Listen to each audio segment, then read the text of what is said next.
It was about a year ago when my parents and sister went out of state for a sports tournament, and I was left alone in the house for 3 days. I'd never been home by myself for that long, and I thought it would be nice to have some peace and quiet. The first night went by without anything out of the ordinary. I watched a couple of movies, made some popcorn, and went to bed around midnight. I didn't think much of it when I woke up in the middle of the night with an uneasy feeling. It was not anything specific, just a weird sense that someone was watching me. I shrugged it off and went back to sleep. The next day, everything seemed fine. I spent most of the time inside, just relaxing and watching more movies.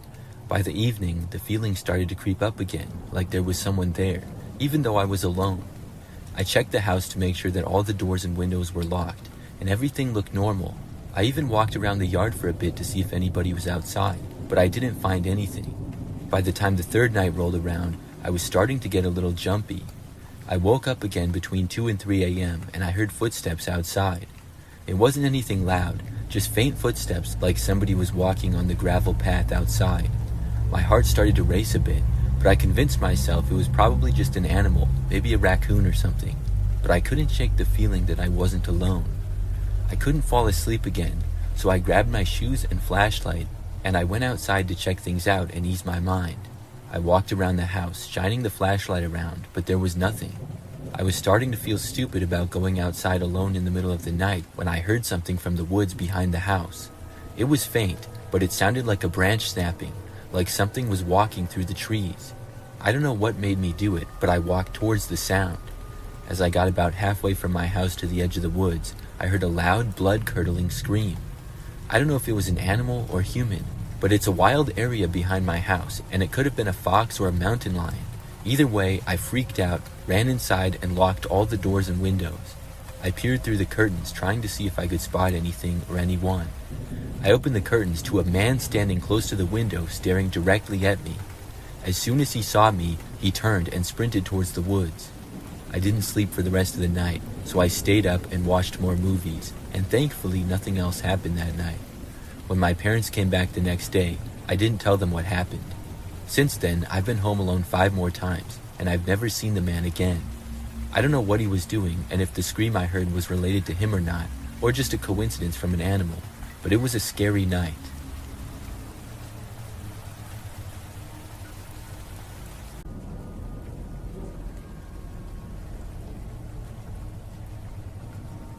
I live alone. This is something that happened just a few months ago. So my apartment is pretty standard for the most part. However, the front door opens right up to the outside, and there's a small grass area there. To the right of that is the parking lot. Then there are several levels of units. Mine is on the first level. I was at home one evening after I had gotten back from work. I was in the kitchen cooking, and right in the middle of that, my doorbell rang. I wasn't able to go over to the door right away, but I stopped what I was doing and then went over there. This was maybe 20 seconds after the bell had rang. When I got there though, I didn't see anybody.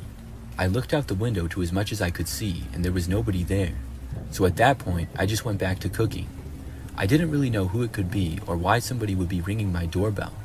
I figured that it was most likely someone at the wrong apartment though. Nothing else happened for a while. Several hours later, I was in my living room just hanging out. Then the doorbell rang again.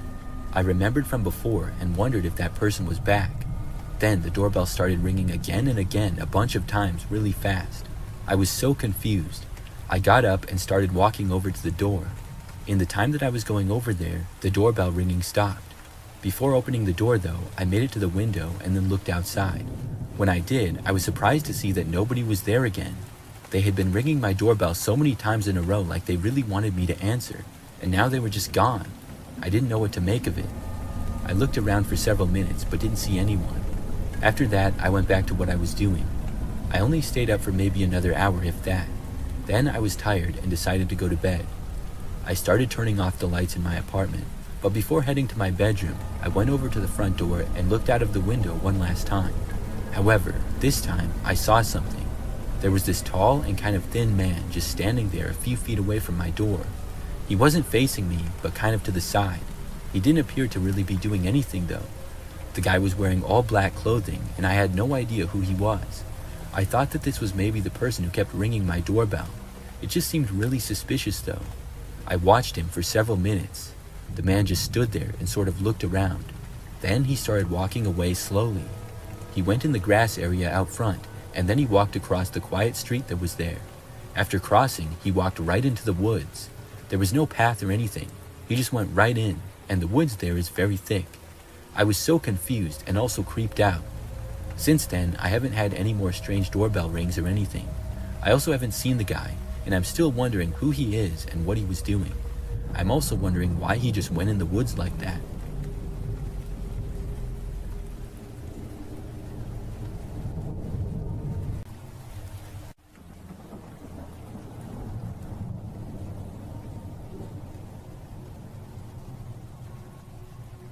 When I was a freshman in college, I lived in the dorms and I got a random roommate. I thought that it would work out fine because I get along well with most people and make friends pretty easily. I figured that my roommate would probably get along with me as well, even if we didn't like the same things. Obviously, I hoped that he would have similar interests and maybe we could become good friends, because I didn't really know anybody else at the university that I was going to at the time. Well, when I moved into the dorms, my roommate was not there. His name was Ryan, and his stuff was there, but I wasn't quite sure where he was. After my parents had helped me finish moving in all my stuff and left, Ryan was still nowhere in sight. In fact, he did not show up until the next day. It was when I got back from my first class and had a little bit of time left before my next one. When I entered the room, Ryan was just there, sitting at his desk and apparently doing homework. Ryan was about average height and weight, had glasses, and short blondish colored hair. Right away, he did not seem very friendly. When I entered the room, he turned and looked at me, but did not say hi or anything. Just as fast as he looked at me, he turned his head back to his desk. I said hi and walked over to him and stuck my hand out for a handshake. I remember he sort of hesitated, but did shake my hand. I had a brief conversation with him, asking him about himself. He was not a freshman like me, but a sophomore at the school, and he was from a small town several hours away. That was really all that I gathered. Soon, I went to my next class. After that, things only got more and more strange. Ryan was not often in his room, but when he was, I would sometimes try talking to him. He would usually give me very short answers and never ask me anything about myself. I thought maybe he was just shy or uncomfortable around other people, but at one point, he told me in a very stern way to stop talking to him and to not talk to him anymore. It was pretty rude, and I no longer felt like he was just a shy kid, but a kind of rude one. Still, I didn't want it to be a terrible semester, so I chose not to argue or anything. I decided to just let him be on his side of the room, and I would do my thing on my side. As the weeks went on, Ryan would be gone for sometimes days at a time. I would wake up and he would just be gone. Then when it would be nighttime, he still wouldn't be there, and I wouldn't see him for several days. Then, typically, he'd just walk into the room like nothing happened, or I'd come back and he'd already be there. I never bothered to ask him where he was though, knowing that he didn't want me talking to him. I remember at one point, on one of the days that he was at the dorm, he left sometime in the evening. Hours later, at probably like 11 o'clock at night or so, I remember I heard talking in the hallway. It got louder, and I realized that two guys were arguing. I recognized Ryan's voice to be one of them. He loudly told the guy to shut up, and a few seconds later, he walked into the room.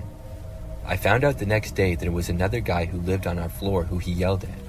Apparently, all the guy said to him was, "Hey, how's it going?" when they passed each other in the hallway. Ryan snapped at him immediately, telling him not to talk to him, which made the other guy angry. They argued briefly before Ryan walked away.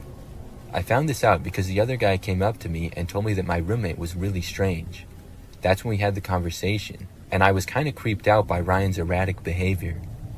As the next few weeks went on, I was hoping to be able to get a new roommate when the next semester rolled around. In the meantime, I just ignored Ryan and he did the same to me. It really wasn't that bad because he was typically gone, so it was mostly like I had my own dorm to myself.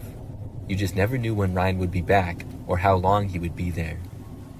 So one day, I remember that I got up and went to class. Ryan had been gone for the whole night and was still gone when I got up and left. I was away for several hours attending my classes.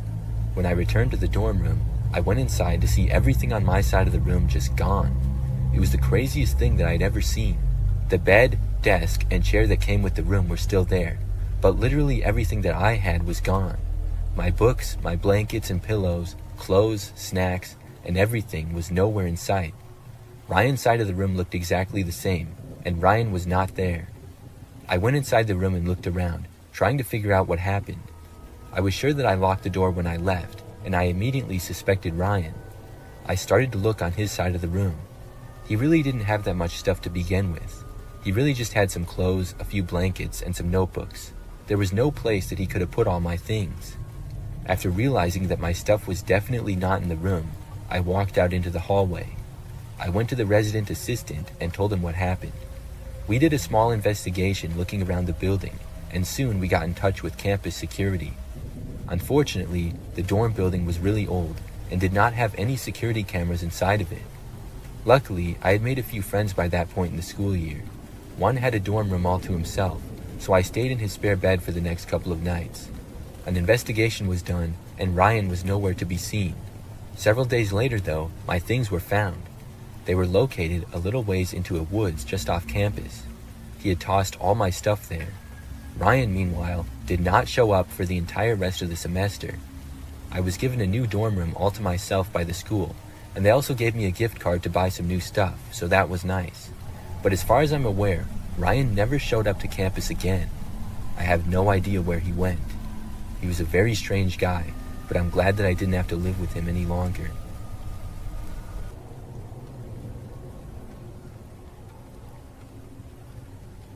This happened when I was about 10 or 11, camping with my mom near a river in the woods.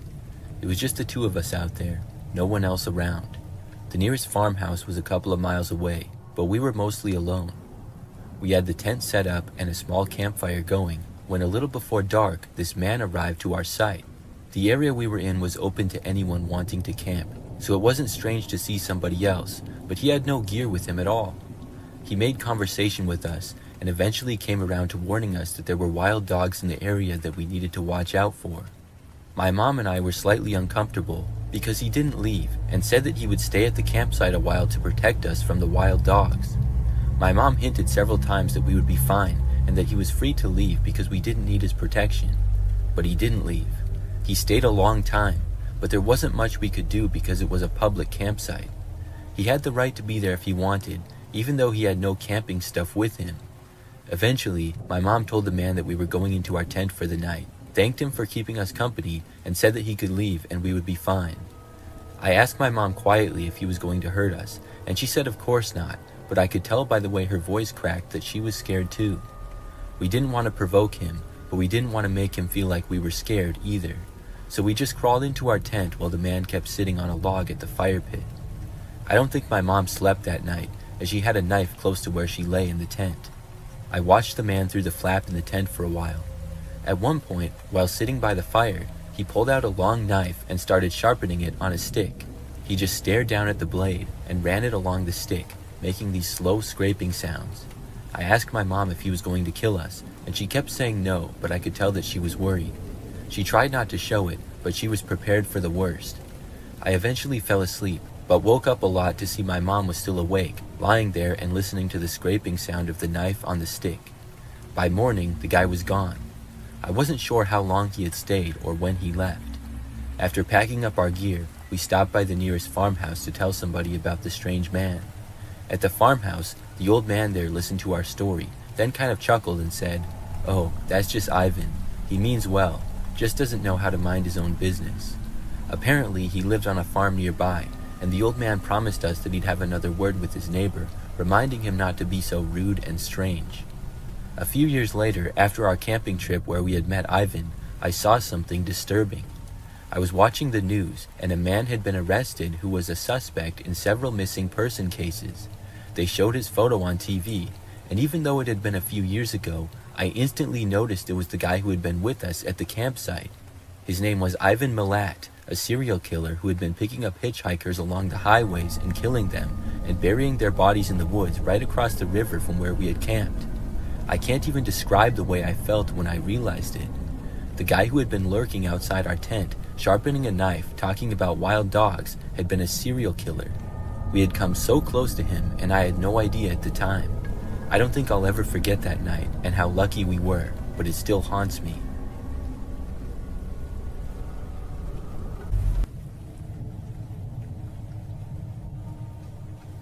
A couple of years ago, my phone broke. It had been pretty old, and I was sort of meaning to get a new one. But after breaking, I had to find a new one fast. I thought about going to the store or looking online. But to try to save some money, I went on Facebook Marketplace. I also wanted to get one as fast as possible. I had heard there were a lot of good cell phones there for cheap. After maybe 30 minutes of looking, I found one. It was the same phone that I had before, but a few generations newer. The price also seemed very cheap compared to what it would be elsewhere. So at that point, I decided to send the seller a message saying that I wanted to buy the phone. Now, the seller's Facebook account was pretty mysterious. Their name was just JM. I clicked on their profile, and they did not have a profile picture. There wasn't much information about them either. Still, I didn't think that was too big of a deal, and I contacted them. It did not take long before I heard back. The seller, Jay, I guess, told me that I could buy the phone as soon as that night, and I agreed. I suggested that we meet at a local shopping center. However, Jay said they could not do that because they had kids and could not leave their house. Instead, I was supposed to come over that night. I said okay, and I agreed to it. I understood that people with kids probably wouldn't be able to just go whenever. So I was given an address, and that night I drove to it. It took maybe 15 minutes to get there. It was a little bit far away in an area that I had never been before. When I got to the address, I saw that it was a house that looked slightly run down, and there didn't appear to be any lights on inside. The whole neighborhood looked a little bit run down, and the houses had fairly large properties. I had no way of texting the seller that I was there because of my phone being broken, but I had my watch, and I was right on time for when we agreed. So I walked up to the front step and rang the doorbell. After maybe 30 seconds, the door started to open. There were two doors, a screen door and then an actual one. The inside door opened just a few inches, and I saw a woman was standing behind it. She told me to go around to the back and then close the door. So I walked around to behind the house and then entered a back door there. This led into a dimly lit kitchen area. The woman was there inside and sitting at a table. I entered and then sat down across from her. It appeared as though every light in the rest of the house was off. We both just sat there in awkward silence for a few moments. Then I mentioned the phone, saying I would like to buy it. The woman said that she would go and get the phone and got up. I kept sitting at the table. She left the room and I waited at the table. The whole thing so far had seemed really strange. As I looked around, I saw no signs of her having kids. So I waited at the table for at least a good 5 minutes. I didn't know what was taking so long. Did she lose the phone or something? I decided to ask. I called out asking if she was okay, and she called back from the other room saying yes, and it would just be a moment. So I kept sitting there, but then at least 5 more minutes went by. I was starting to feel nervous. It was just really strange. When she left the room, she didn't turn any other lights on either. I could barely see around the kitchen as it was. Eventually, I got impatient and I stood up. I walked to the end of the kitchen and to the entrance of what appeared to be the living room. There was no sign of the woman. I called out again, asking what was taking so long. This time, though, I got no response. I kept standing there looking into the living room, and there was a hallway at the end of it. It was really dark, like I said, but after standing there for like a minute, I thought I saw the woman cross the hallway. She did not bother to say anything or acknowledge me. This was really weird. I walked back into the kitchen. I thought about things, and then I decided to just leave. This whole situation was creeping me out, and I didn't know what was going on. So I walked over to the back door, left, and then walked back out to my car. When I did, I looked back at the house. I saw now that one of the lights was on in a front window which hadn't been before. The woman was looking out of that window and staring at me from inside. It just really creeped me out. I got back inside of my car and drove home. After that, I went and bought a cell phone from the store.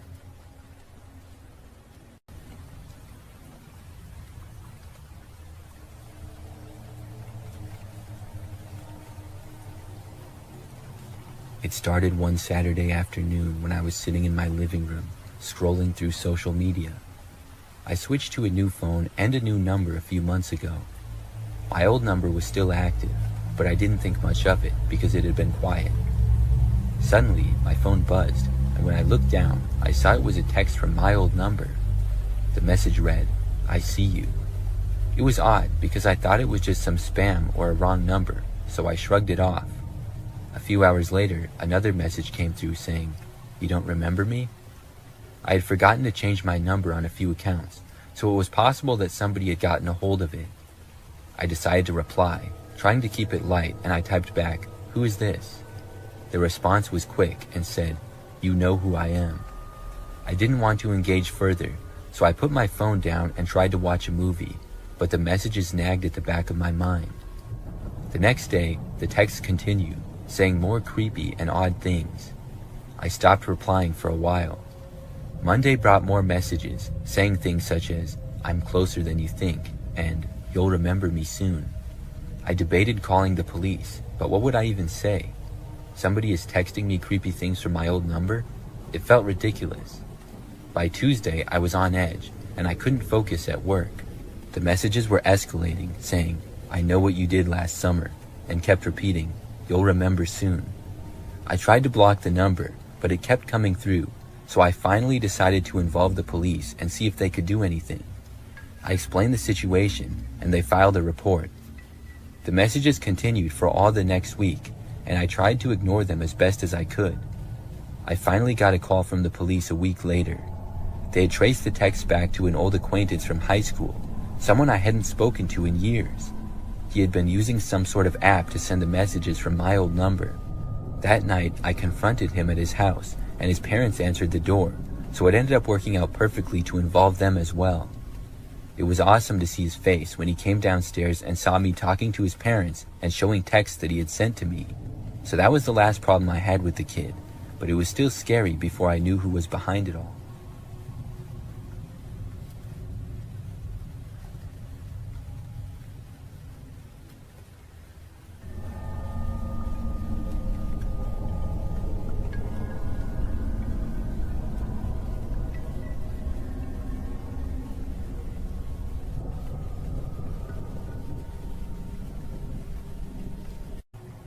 I was selling a desk on Facebook Marketplace a few years ago.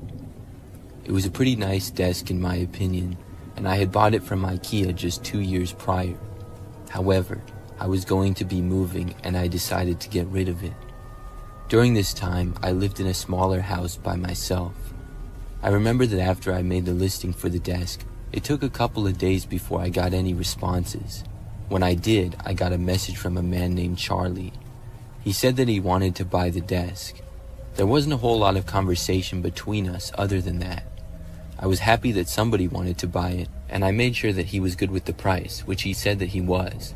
I thought the price was reasonable, so I was glad to hear that, and then I gave him my address. We agreed that he would come by the next evening at about 5 o'clock. And when the next evening rolled around, I had the desk just inside of my front door for Charlie to come and buy. He got there at about 5, and I let him inside of my house. Charlie was skinny with somewhat curly blondish hair. He was wearing a sweatshirt.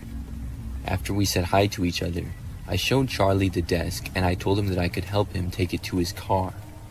Charlie went up close to the desk and looked at it. After a short time, he told me that the desk did not look like it did in the pictures. I asked him what he meant.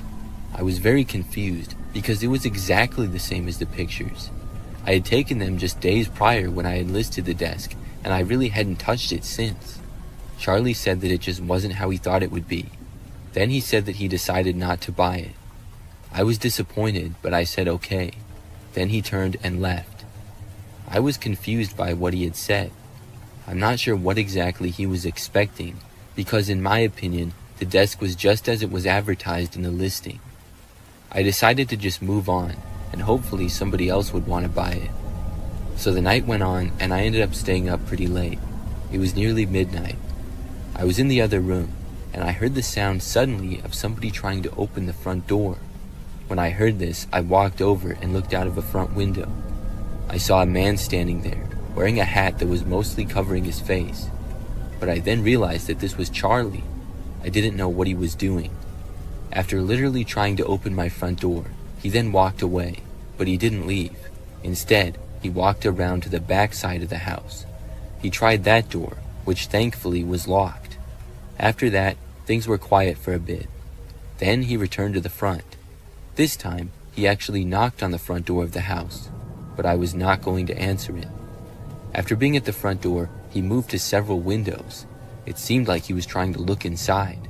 I had covers for most of them, but I could still see his shadow on the other side. After he was still in my yard prowling around for that long, I decided to call the police. I told them the whole story, and within 10 minutes, an officer was there. Meanwhile, Charlie had stayed there the whole time. When the police arrived, he tried running, but was quickly caught. He did not break in, and I think he ended up getting off for the most part. I have to think, though, that he was trying to find a good place to break into my house. I'm really glad that he didn't.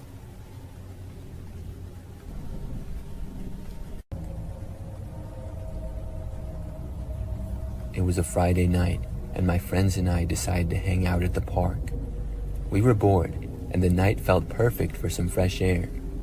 Around 10 p.m., we heard a car approaching. It was slow, the headlights cutting through the darkness. At first, we didn't think much of it, but then we noticed it was moving towards us. As it got closer, we could see that it was an old beat-up sedan with the windows tinted, so we couldn't see who was inside. Probably just somebody passing through, I said, trying to shrug it off. But as soon as it got closer, the car stopped right in front of us. We looked at each other, unsure of what to do. The engine idled, and the driver's side window rolled down. Staring out the window that had just been rolled down was a clown, complete with a painted face and wild hair. He had a wide grin that looked more unsettling than friendly. "What's up, kids?" he shouted, his voice high-pitched, and he asked us if we needed a ride. We all exchanged nervous glances. Nobody said anything, and we just hoped that he would drive away. There was something off about him, his smile and the way his eyes seemed to be darting around. The clown called out to us again, saying, "Come on, don't be shy." My friend Sarah was the first one to say anything, as she whispered to us that we should leave, her voice shaking. She stood up, and we all followed her lead, backing away from the bench. "Wait, where are you going?" the clown asked, still grinning. "I'm just trying to be friendly," he said. We turned and ran towards the nearest exit of the park. I looked back once, and the clown was still sitting there, his smile now more sinister. We didn't stop running until we reached my house. Out of breath, we piled into the living room, slamming the door behind us. We tried to laugh it off, but the mood had shifted. We were all on edge, checking the windows to make sure that the clown wasn't following us. We eventually relaxed a bit and put on a movie. Hours passed, and at around 1 a.m. after the movie was over, my friends began to leave one by one. After the last one left, I locked the door and turned off the lights. I settled onto the couch, thinking I might finally get some sleep. But then I heard a faint sound outside, an engine slowly driving up the street. I walked quietly to the window and peeked through the blinds. There it was, the same old sedan from earlier, and the window rolled down with that same clown staring straight at my house. His face was illuminated by the dashboard lights, and his grin seemed wider than before. He just sat there, motionless, as if waiting for me to make a move. I backed away from the window, my mind racing. I wanted to call the police, but I didn't want to draw attention to myself or risk being seen. I stayed away from the window, pacing in the dark. The engine continued to run, and I could hear the faint sound of some circus tune music playing. Minutes stretched into what felt like hours. I didn't want to look, but curiosity gnawed at me, so I moved back to the window to take a look outside. I could see the clown now tapping his fingers against the steering wheel, still wearing that disturbing grin. Suddenly, he turned his head towards my window, as if sensing I was watching. My heart stopped, and I ducked down quickly, wondering if he had seen me. After what felt like an eternity, I heard the car door slam. I held my breath, waiting for the sound of footsteps. But instead, I heard the engine rev and the car speed off into the night. That image of the car and clown inside scared me for a while, and for the next couple weeks I was paranoid, always checking around me if it was nearby, especially at night. Many years ago, I used to live in this crappy apartment by myself. I had a 1-bedroom, 1-bathroom unit on the second floor of the building. During the time of this event, I'd been living there for over a year. So one night, I was by myself, and I had been home for several hours. It was about 9 o'clock at night or so, and I was hanging out in the living room. I remember that I kept hearing the sound of somebody walking down the hallway. Like I said, the apartment was not the nicest, and it was kind of old, so the walls were pretty thin, and you could hear whenever somebody walked down the hallway. But it wasn't a big problem, because the building was usually pretty quiet, and there were maybe 10 or 12 units total on my floor, so it didn't happen very often where people would walk by. But I seemingly heard somebody walk back and forth down the hallway about 10 times in the span of like 5 or 10 minutes. After hearing this person walk by, I got curious as to what was going on. I got up and walked over to my door, and then looked out of the peephole. After looking out for maybe 10 seconds, I heard footsteps. Then I saw a man walk down the hallway right past my door. He was kind of tall, thin, and had sort of long hair, and I didn't recognize him as anybody who lived there, but I figured that he probably did.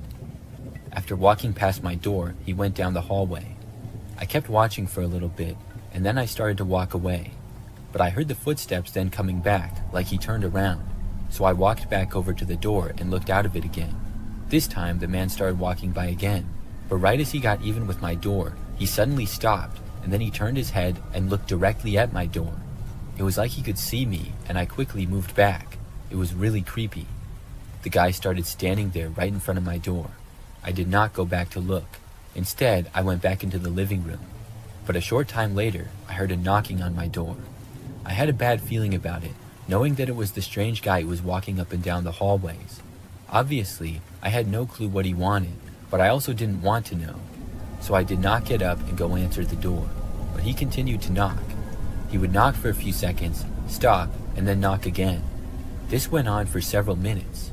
I got annoyed, and I eventually got up and went to look again. When I did, I saw this guy still standing there on the other side. He started knocking seemingly louder than before, now pounding on the door with his fists. Then he actually tried opening my door. It was locked, but I moved away again, hoping that he wouldn't be able to somehow get inside. He kept alternating between pounding on the door and trying to open it. After this went on for a while, I heard the sound of someone else's voice in the hallway. I recognized it as my neighbor Jerry, who lived across the hall and to the right. The guy stopped banging on my door, and I heard the two of them talking. Then, all of a sudden, I heard some shouting and what seemed like an altercation. I went over to the door, and this time I opened it. I saw Jerry laying on the ground, and just barely saw the other guy sprinting to the end of the hallway and then leave. I went over to Jerry and asked if he was okay. Jerry said that the guy had punched him in the face and attacked him. I went and called the police, and then Jerry and I waited for them. Jerry was fine, but he said that he had wanted to see what all the racket was about because he heard the guy knocking on someone's door. He went out and questioned the guy, and he said at that point the guy just attacked him. The police looked around, but the guy had left the building. After that, the man did not return. I don't know why he was trying to get into my apartment, or what he was even doing there.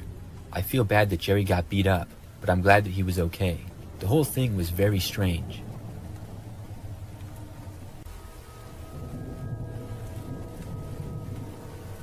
Several years ago, I moved into a new apartment. This one was nicer than the previous apartment that I had been living in, and I was excited to live there. I got a one-bedroom place on the first floor of the building in an apartment complex that had a few different buildings. So after moving in, within probably 2 weeks of living there, I remember that I got this strange text message.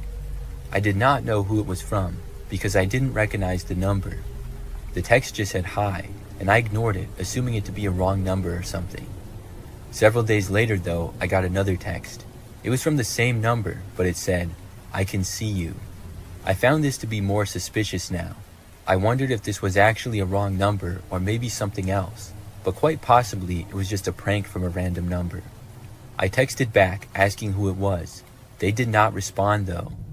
I got up and went over to my window and closed the blinds. It was nighttime, and I had a very large window that led out to a patio. Next to that was a small courtyard that connected to the other apartment building. I wondered if somebody could in fact see me, but I didn't really think so. I didn't get any more texts for the rest of that night. Either the next night or the one after, I actually got a call though.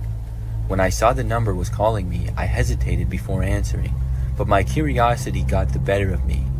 Even though I was really nervous, I picked up. I said hello, and there was a pause before I heard a whisper of a man on the other end. He just said that he knew where I lived and that I was home. I didn't know what to make of this. I tried asking him who it was, but then he hung up on me. By now, I was really creeped out about this whole situation. After that call, though, for a few days, there was nothing. Everything was fine, and there were no texts or calls. I was starting to forget about it until late at night when there was a random knock at my door. I was in the other room and instantly thought that the knocking might be connected to the strange texts and stuff. I didn't want to answer it, so I didn't. The knocking continued on and off for about a minute or two. When it finally stopped, after a couple of minutes, I got up and checked the door as well as the hallway. There was nobody there anymore. I was really nervous, but I didn't go to the police or anything. For the next few days, nothing happened, and things were actually fine for a few weeks after that. It had all stopped, and I was really happy about it, but I didn't know why. Then I ended up finding out something crazy. There was this guy who lived in the apartment complex, and he had been arrested for stalking a woman who lived in the next building from mine. When I heard the details of the case, it sounded very similar to me. He had texted and called her repeatedly before somehow entering her apartment one night. She managed to escape and call police, leading to the guy being caught. When I heard this, I realized why it had stopped, because the man was caught. I'm really glad that they got him when they did.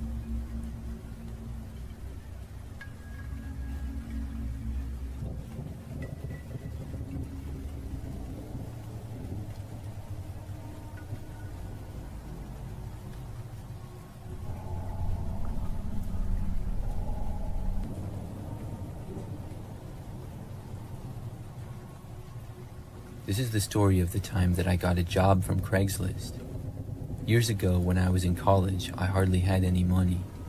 I was really busy, and I remember during the summer one year I got this internship, but I didn't get paid anything for it. I was living with my parents, so I didn't have too many expenses, but I still wanted to have a little bit of money. I couldn't get a job because I didn't have enough time in my schedule. But that gave me the idea to look on Craigslist for something that I could do on a weekend sometime.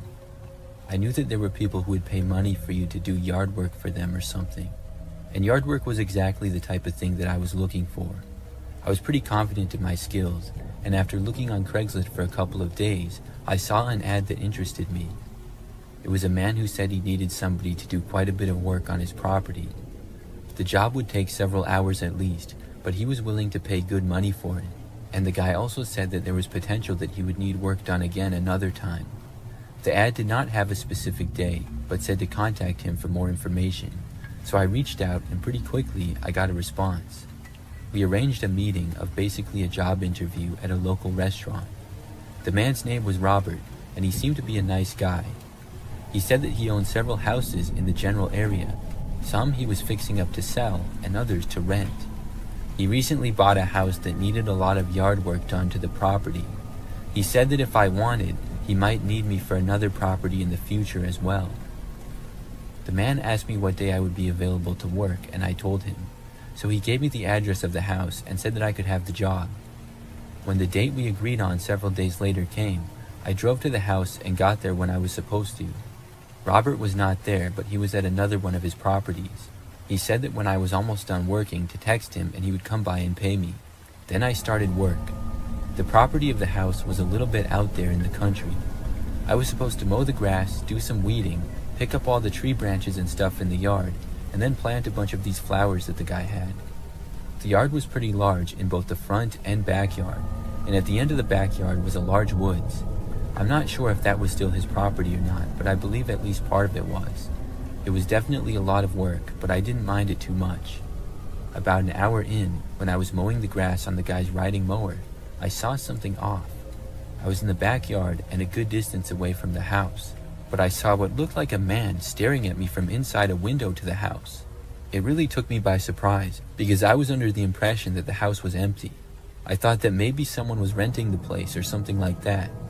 As I kept mowing, I looked over a few more times. When I got a little closer, the man suddenly moved away from the window. I didn't get a good look at him, but later on, I remember that I was mowing in the front and I saw him again. He was once more staring in my direction. When we made eye contact, he didn't move away this time. Instead, he continued to stare at me. I had to look away because it was really weird. I tried to just ignore it though. Soon I finished with the lawn and then went on to the gardening. Once more though, as I was doing this, I noticed the guy staring at me. Not too long after that time, I remember that I got a call from the owner of the house. He was just asking me how things were going and said that he would come by in a little bit. I said that it was going good, but then I decided to ask him if somebody was renting the house.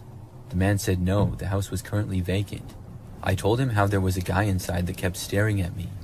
The man told me that he was going to call the police, and he was also going to come over as soon as he could. He recommended that I go to my car and wait in there until the police arrive. I took his advice, and I stopped working and went to my car. I was parked on the side of the street out front, and I kept looking to the windows but no longer saw the man. About 10 minutes later, the police arrived, followed by the homeowner about 2 minutes after that. He opened up the house for the police, and they went inside. About 10 minutes later, they came out and said that the place was empty. The man must have left. I was very confused because I hadn't seen him leave, so it had to be out the back. Robert went inside and said that he saw evidence that somebody else had been there. I didn't go in the house, so I don't know if something was stolen or what, but I was glad that he didn't think I was crazy or making it up. The police looked around the front and backyard briefly and then left. Before Robert left, though, he said that he trusted that I would finish and he paid me. I was in fact going to finish, so I stayed there and I continued gardening. I was almost done, and it took me only like 20 or 30 more minutes to finish. When I was done, I was taking the weeds and tossing them in the woods like I was supposed to. As I approached the entrance of the woods, I saw the man again. He was standing pretty deep in the woods, partly behind a tree. I'm not sure if he knew that I saw him or not. I tried to play it off, and I calmly walked away. I was really glad that I was done with work. I quickly went to my car and then left. I called Robert and told him that the guy was back. After that, I went home. I'm not sure who that guy was or how he got into the house, but that was a really creepy experience.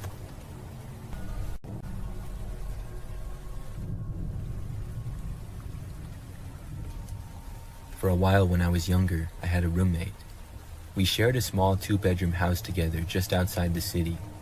I didn't know the guy until I moved in, but I didn't have any money and I needed a roommate to afford renting the house, so that was the only reason that I lived with him. We both paid half the rent of the house, and the place was not very nice and pretty cheap. The guy's name was Ben. When we first moved in, we seemed to get along decently.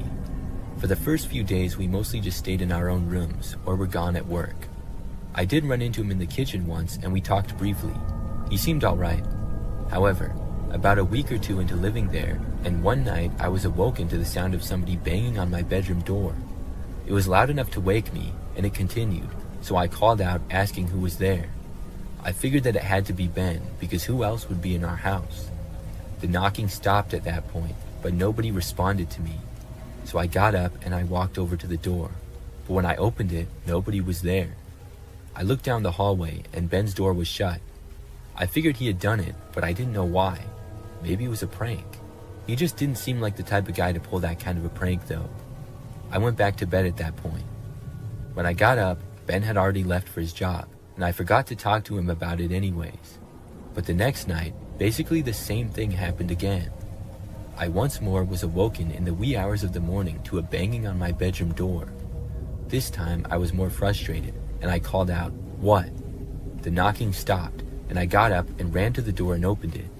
When I got there, nobody was in the hallway again, but I looked and saw Ryan's door closing. I went over and knocked on the door, but he didn't answer. I asked what his deal was, but he still said nothing. I thought about barging into the room and giving him a piece of my mind, but I decided not to. I just walked back to my room and returned to sleep. Maybe Ryan was a sleepwalker and that was the explanation. Although sleepwalkers don't generally act that way as far as I'm aware. They're not called sleep pranksters. So the next morning, I wanted to confront Ben, but once more he was gone when I woke up. That night, again, I was awoken to a knocking.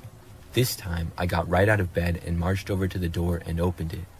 When I did, Ryan was standing right there on the other side. He looked at me, and I asked him what his problem was.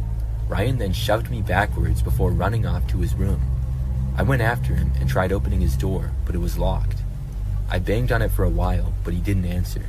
So then I just went back to bed again. I was planning on finding a way to move out as soon as possible. The next morning, Ben was not gone yet. When he left his room shortly after I got up, I confronted him. I asked him what on earth he was doing. Ryan said flat out that he didn't like me and he didn't want to live with me. I told him that I was going to move out as soon as humanly possible. Within a few days, I had found an apartment and moved there, which was good because I didn't like living in that house anyways. The apartment was more comfortable. In the meantime, Ryan did not bang on my door at all for the last few nights that I lived there. Looking back, Ryan was definitely a strange guy. I'm not sure if he was trying to scare me out of living there or what. He could have just told me that he wanted me to move out and we could have handled it like men. There was no reason for the crazy nonsense that he did. I'm glad that I found an apartment so quick.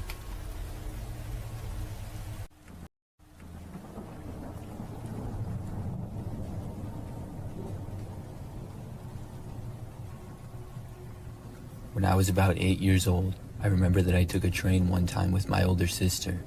She would have been 15, I think, and we were going to visit our grandparents. It was just us two, and we were just going for the weekend. Our grandparents lived a few hours away, but there was a train route that went from our city to theirs. My sister and I liked trains, so we wanted to take the train there, and our parents agreed. I remember that we first got to the train station in our city, and it was pretty busy there. Soon we boarded the train and got into our seats. The ride was pretty smooth, and we sat by the windows and watched things go by. I would say that the train was almost completely full with passengers. When we arrived in our grandparents' city, we got off the train along with most of the other people. Some of them were staying to go to the next stop though. So my sister and I walked into the train station, and I guess our grandparents were not there yet to pick us up. As we waited, my sister said that she was going to use the restroom. I didn't have to go, so my sister walked off and I kept standing there. I looked around the station, and it was very busy with lots of other people around. After about 2 minutes or so, I remembered that this woman approached me. I didn't know who she was, but she pointed out to the train and said that my sister was boarding it. I figured that we had to go back on the train and this wasn't our stop, so I started to walk over. The woman then went with me to the train, and we both started to get back on. Now, to this point, I had just kind of been following my sister. I was young, and I didn't know exactly which stop was ours or which city we were even in. I just figured that I hadn't seen my sister after she had come out of the bathroom. So I actually got back onto the train and then went back to my seat, but I didn't see my sister there. I was confused, so at that point, I started looking around the train, thinking maybe she switched seats. The woman who was with me was sitting in the next row over. I didn't ask her where exactly my sister had gone or anything. Instead, I was just silently looking around. After about a minute, I actually saw my sister. She was walking just outside of the station and seemed to be looking around, probably for me. I got up and started to walk for the doors of the train. When I stood, the woman also stood up and asked me where I was going. I told her that my sister was not on the train and I started walking away. The woman did not say anything back to me. She also didn't go after me or anything. I left the train and then walked over to my sister. I was very confused at this point. But when I reached my sister, she asked me what on earth I was doing back on the train. I told her how the lady told me she had been on, and I figured that we had to take the train to another city. My sister told me that we were in the city that our grandparents lived in, and she didn't know what that lady was talking about. I realized at that point that I may have avoided something bad. The train left a very short time after that, and we got picked up by my grandparents. Looking back at that, I'm really glad that I saw my sister and got off the train when I did.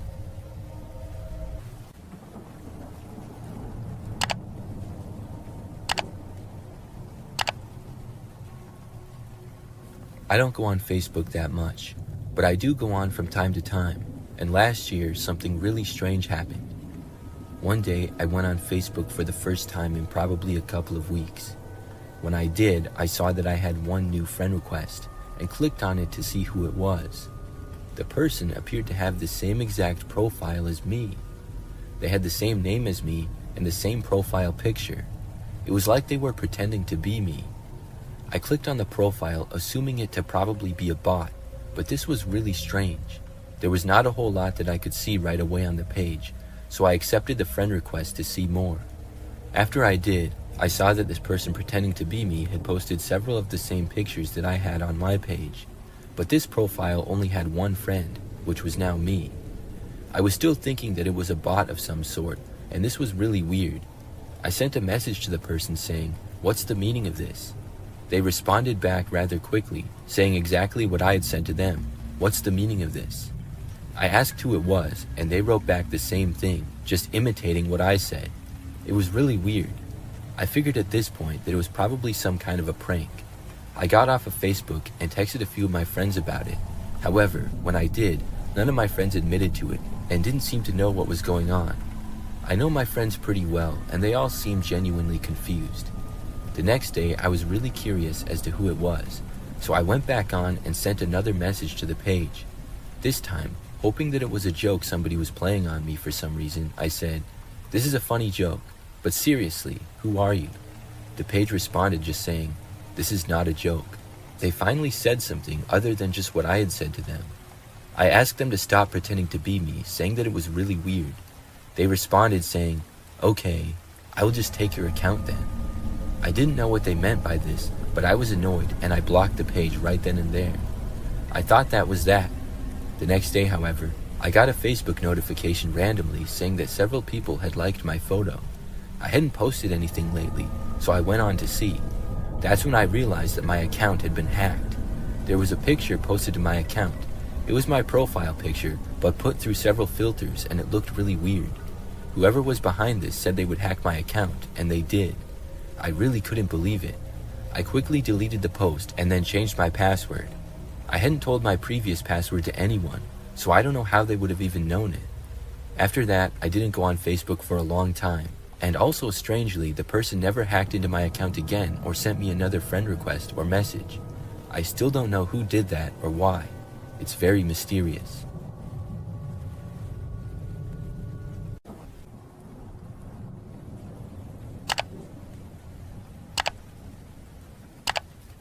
The house my husband and I have lived in for a while now has an Airbnb next door as neighbors. It has been operating for close to a year now as an Airbnb. My husband and I often noticed the guests coming and going. Most of them would stay to themselves, and a few would talk to us, but they were all nice people. However, one night in late September, we encountered some creepy guests who were staying at the Airbnb. It was a warm evening, and we were settling down to watch a movie when I noticed movement outside. I glanced out the window and saw a younger-looking couple in the Airbnb's backyard. They seemed to be setting up something odd with candles and laying other things down on the ground. I showed my husband, and we both agreed that it was strange. Our best guess was they were setting up some sort of ritual. However weird it was, everyone has their own unique hobbies, and who were we to judge what they wanted to do with their time at the Airbnb? We watched them for a while, unable to tear our eyes away. Firstly, it was just fun to watch, but also, we wanted to make sure that nothing extremely creepy was going on. They took a while to set up, so eventually we got bored and went back to watching our movie. Before going to bed, I checked out the window to see if the young couple was still out there. They still appeared to be just hanging out with whatever stuff they had set up, so I dismissed it and went to bed. In the middle of the night, I was gradually awoken by sounds coming through our bedroom window that was open for air. I could hear soft murmurs outside, low and rhythmic. I glanced at the clock, which showed that it was past 2 a.m. now. I woke up my husband, and we went to check out why the neighbors were still up at this time. We got out of bed and made our way to the back of the house and looked out the back window towards the backyards. Surprisingly, this time the young couple was in our backyard, standing and making strange movements in the flickering candlelight. It appeared they were doing whatever ritual thing they had set up earlier. What was even stranger was there were some lights in the woods, which were way out on the property away from our house. I guess the couple had set up some candles way out in the woods as well, but I wasn't sure. It didn't make sense. Somehow, it felt scarier to go outside and confront the couple about being on our property, rather than just let them continue what they were doing.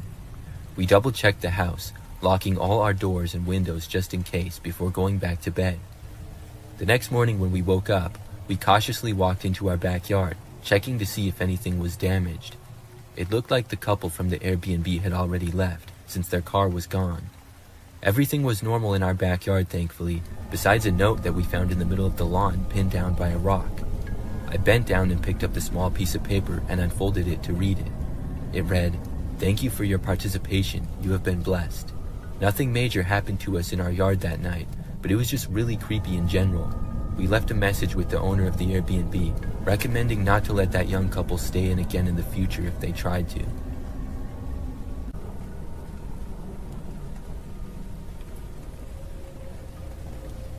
few years ago, I stayed at an Airbnb for the first and last time in my life. A small group of friends and I were on vacation, and we found an Airbnb for cheap, which still looked nice. It was nice because we didn't need to have any interaction with the host, since it was just a lockbox on the door with the key. The host had texted us the combination to get the key from the box, and we were able to let ourselves inside. Once inside, we got settled in and started making dinner. The house was pretty nice, just like we thought. What was strange though, as we explored the rooms, we noticed there were a lot of valuables just sitting out. For example, one of the rooms had a PS4 plugged in, and in a drawer in another room, there was some car and house insurance things, as well as some cash in a wallet. We thought it was strange how trusting the host was of random people staying in his place not to steal anything. We weren't planning on taking anything, but I'm sure there's some people who wouldn't think twice about it. Anyways, later that night after eating, we checked out the rest of the place, picked our bedrooms upstairs, and eventually checked out the basement. As we explored the large basement, we came across a door that was locked. The door being locked itself wasn't anything strange, but the fact that many valuables were left laying around in the house made us think, if none of the valuables were behind the locked door, what would the door need to be locked for, and what was behind it? Anyway, we continued with the rest of the night and went to bed at a good time since we had to be up early the next day. In the middle of that night, while sleeping in my bedroom upstairs, I was woken up with the urge to pee. I tried to go back to sleep, but it was bad enough to keep me up and I had to go to the bathroom. As I got out of bed and approached the door, I heard some movement out in the hallway. It sounded like somebody was shuffling down the carpeted hallway. I opened up my door to continue towards the bathroom, expecting to see one of my friends awake also trying to use the bathroom. When I opened my door, however, I saw someone at the end of the hallway opening a different door and look inside. I immediately could tell that this was not one of my friends based on the shape of the figure. I flipped on the light switch for the entire upper hallway, which was thankfully right near me. I screamed loud enough to wake up all my other friends as I saw a man at the end turn towards me with a look of surprise on his face. I was worried that he was going to attack someone, but thankfully, he seemed more ashamed and upset at getting caught snooping around the house and looking into our rooms. Turns out, he was the host of the Airbnb we were staying at. He tried to explain what he was doing here in the middle of the night, saying he was looking for some tools that he had left behind and needed for the morning. It wasn't a very convincing argument. After more questioning of the guy, we also found out he had been living in the locked room in the basement the whole time we had been there, even though he said we had the whole place to ourselves. Needless to say, all my friends and I are very certain that this guy was a creep and had probably been doing this to guests for years. On the bright side, at least he wasn't violent or aggressive, because we realized how much worse the situation at night could have been. I'm not certain what legal consequences this guy was faced with, but he did lose his right to rent out places at least.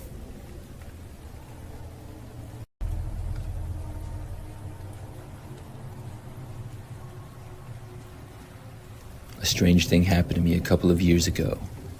At the time, I lived in an apartment by myself. It was a one-bedroom, one-bathroom place, and I lived on the second floor of the building.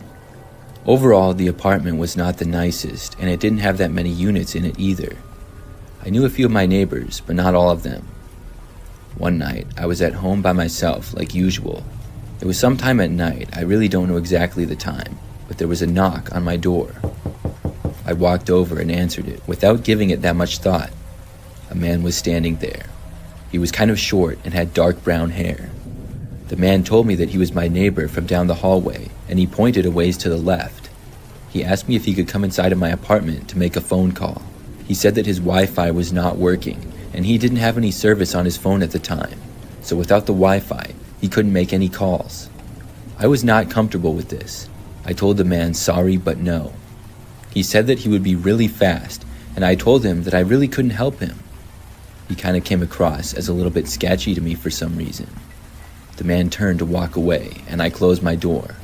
I was really curious afterwards. I had never seen the man before, and had seen most of the people who lived in the building because it wasn't all that big. I thought maybe the guy would knock on another person's door, and I quietly opened my door and looked around the corner to see him walking away. He walked all the way to the end of the hall, and then he went inside of the elevator. I was suspicious that he didn't even live here. At one point or another, I had seen just about everyone that lived on my floor. After the man left, I went to one of the windows in my place. I looked out of it and to the guest parking lot where the main doors open up to. Now, there are assigned parking spaces for all the residents, and those are under the building. There's a small guest parking lot with like 10 spaces out front.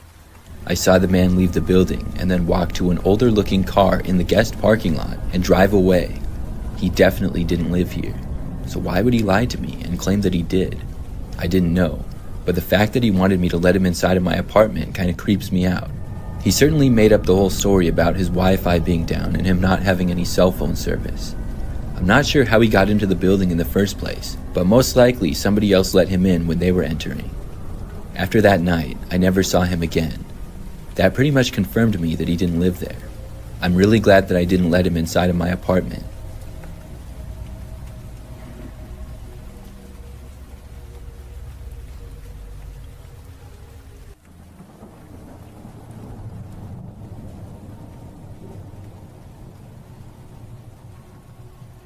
A couple of years ago, I bought a gaming computer on Facebook Marketplace. I've been wanting to buy one for a while, and I knew that they're typically very expensive. So that gave me the idea to go on Facebook Marketplace and look for a used one. After several days of looking, I found one that I wanted. I decided to reach out to the seller and ask a little more information about it. The seller was a guy named Jeremy. We went back and forth a little bit, and I decided that I wanted to buy it.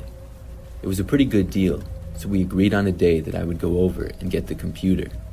It also came with a monitor, keyboard, and mouse as well.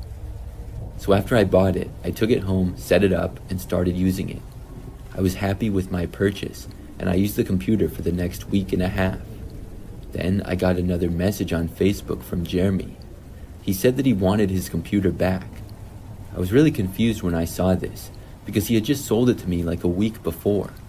He said that he changed his mind and wanted it back now. I didn't want to return it.